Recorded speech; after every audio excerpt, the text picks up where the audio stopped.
अखनूर में veteran day का मनाया जाना इस बात को साबित करता है कि हमारे दिल में जो स्थान दिल्ली का है वही स्थान अखनूर का है, वही स्थान यह कश्मीर का है। मान, सम्मान, स्वाभिमान हर मनुष्य के हृदय की यह बलवती भावना होती है। व्यक्तिगत सम्मान, मान यह होता है, स्वाभिमान होता है। पाकिस्तान को इनको खत्म करना ही होगा, नहीं तो डाट डाट डाट। इसी अखनूर में 1965 में बेहद अहम लड़ाई लड़ी गई थी। पाकिस्तान की फौज ने ऑपरेशन ग्रैंड स्लैम के नाम से जो नापाक कोशिश इस अखनूर में की थी। अखनूर में वेटरन डे का मनाया जाना इस बात को साबित करता है कि हमारे दिल में जो स्थान दिल्ली का है वही स्थान अखनूर का है, वही स्थान यह कश्मीर का है।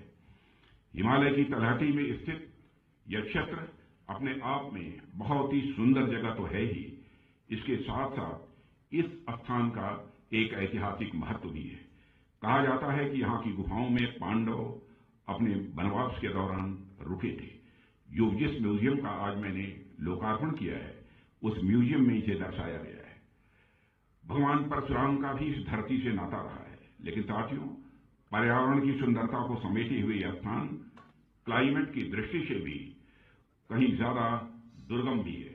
भारत के अलग अलग क्षेत्र से लोग इस स्थान पर आते हैं, यहाँ की प्रकृति का वह आनंद उठाते हैं।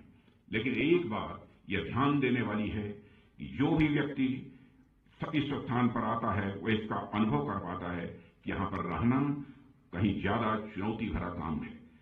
लोग तो कुछ दिनों के लिए आते हैं, घूमकर चले जाते हैं, लेकिन आप सब ऐसी जलवायु में भी, ऐसे माहौल में भी तमाम चुनौतियों के बावजूद एकदम मजबूत मुस्तैद होकर हमारी सीमाओं की सुरक्षा करते हैं।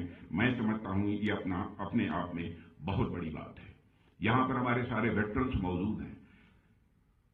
बहुत बड़ी संख्या में हमारे सेना के जवान भारत की सीमाओं की रक्षा करने के लिए और आतंकवाद को शिकस्त देने के लिए अपना बलिदान भी देते हैं। मैं कभी यदि विचार करता हूं कि क्या कारण है, कौन सी वह भावना है कि हमारे सेना के जवानों को देश की सीमाओं की सुरक्षा के लिए अथवा इस आतंकवाद से मुक्ति दिलाने के लिए अपना सर्वस्व न्यौछावर करने की प्रेरणा देती है, तो स्वाभाविक रूप से मैं इस नतीजे पर पहुंचता हूं। मान, सम्मान, स्वाभिमान हर मनुष्य के हृदय की यह बलवती भावना होती है।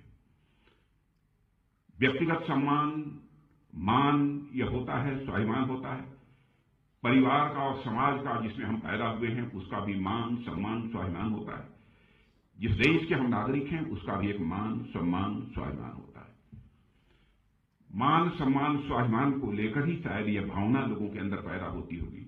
हम अपना प्राण न्यौछावर कर देंगे लेकिन अपने देश की सीमाओं की सुरक्षा करके ही रहेंगे, यह संकल्प उनके मन के अंदर पैदा होता है। जिस समय हमको आजादी हासिल नहीं हुई थी उस समय चंद्रशेखर आजाद, सरदार भगत सिंह, अशफाकुल्ला जैसे जवानों ने हंसते हंसते भारत माता की पैरों में पड़ी बेड़ियों को काटने के लिए अपना सर्वस्व बलिदान कर दिया। कौन सी वह प्रेरणा थी जिसने उन्हें अपना सर्वस्व बलिदान करने की भावना उनके अंदर यह पैदा की? वह प्रेरणा थी मान, सम्मान और स्वाभिमान की, देश के मान, सम्मान और स्वाभिमान की भावना, जिसके लिए उन्होंने अपना सर्वस्व न्यौछावर किया। 1965 में भारत पाकिस्तान युद्ध हुआ था और उसके 60 वर्ष पूरे हो गए। यह डायमंड जुबली ईयर है, हीरक जयंती वर्ष है। इसी अखनूर में 1965 में बेहद अहम लड़ाई लड़ी गई थी। पाकिस्तान की फौज ने ऑपरेशन ग्रैंड स्लैम के नाम से जो नापाक कोशिश इस अखनूर में की थी उसे भारतीय सेना ने न केवल विफल किया बल्कि एक नया मोर्चा खोलकर और आगे बढ़कर लाहौर तक पहुंचने में भी काफी कामयाबी हासिल की थी। 1965 के युद्ध में जंग के मैदान में मिली जीत भारतीय सेनाओं के शौर्य, पराक्रम और यह बलिदान का परिणाम था। आप इतिहास उठाकर देखिए, भारत से हुई हर जंग में पाकिस्तान हारा है, चाहे 1948 में हुआ कबायली हमला हो या 1965 का युद्ध हो या 1971 का युद्ध हो या फिर 1999 का कारगिल युद्ध हो। हर लड़ाई में पाकिस्तान को हार का मुंह देखना पड़ा है। अवैध घुसपैठ और आतंकवाद को हवा देने का काम 1965 के जमाने से लगातार हमारा पड़ोसी देश करता चला आ रहा है। उसकी यही उम्मीद रही है कि जम्मू और कश्मीर में जो हमारे मुस्लिम आबादी के लोग हैं वह पाक फौज के साथ खड़े होंगे, लेकिन उनकी मुराद न पूरी हुई है और न कभी भी वह पूरी होने पाएगी, यह मैं पूरे विश्वास के साथ कह सकता हूं। क्योंकि आपने देखा होगा न तो 1965 में यहां के लोगों ने पाकिस्तान का साथ दिया, न ही आतंकवाद के इस दौर में साथ दिया, बल्कि आतंकवाद से लड़ते लड़ते हमारे कई मुस्लिम भाइयों ने भी अपनी शहादत दी है। मोहम्मद उस्मान को भी मैं नहीं भूल सकता। पहले ऐसे मुस्लिम व सैनिक थे जिन्होंने देश की सीमाओं की सुरक्षा के लिए अपना बलिदान दिया था। पाकिस्तान अपनी तरफ से पूरी ताकत झोंकता है कैसे भारत को डिस्टेबलाइज किया जाए।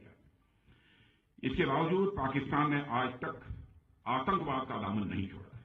आज भी 80% से अधिक आतंकवादी पाकिस्तान से ही भारत में आते हैं। सीमा पार से जारी आतंकवाद 1965 में ही समाप्त हो गया होता यदि तत्कालीन सरकार ने जंग के मैदान में मिली कई स्ट्रेटेजिक एडवांटेज को बातचीत की मेज पर स्ट्रेटेजिक एडवांटेज में न बदल दिया होता। स्ट्रेटेजिक एडवांटेज हमको मिली थी, लेकिन बातचीत की मेज पर स्ट्रेटेजिक एडवांटेज में हम नहीं बदल पाए। यह आरोप नहीं है, जो हुआ उसके पीछे उस समय उनकी कुछ सोच रही होगी, उसकी चर्चा मैं यहां पर नहीं करना चाहता। साथियों, 1965 के युद्ध में भारतीय सेनाओं ने हाजी पीर पर तिरंगा लहराने में सफलता हासिल की, मगर उसे बातचीत की मेज पर छोड़ दिया गया।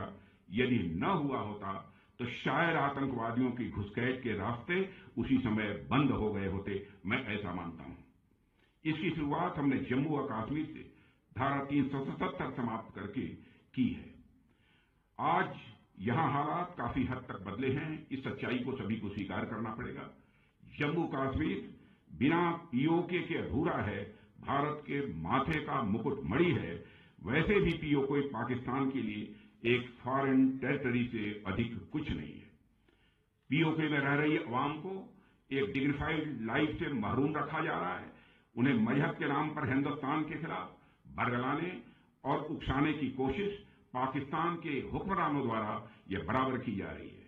हाल ही में पीओके के इल्लीगल वजीर आजम अनवारुल हक ने हिंदुस्तान के खिलाफ जो जहर उगला है वह पाकिस्तान की ही साजिश का हिस्सा है। पीओके के वजीर आजम अनवारुल हक जो आज कह रहे हैं वही भारत विरोधी एजेंडा पाकिस्तान के हुक्मरानों ने जनरल जियाउल हक के जमाने से चलाया हुआ है। पीओके की जमीन का इस्तेमाल आतंकवाद का खतरनाक कारोबार चलाने में किया जा रहा है। यह बात आज मैं खुलकर कहना चाहता हूं।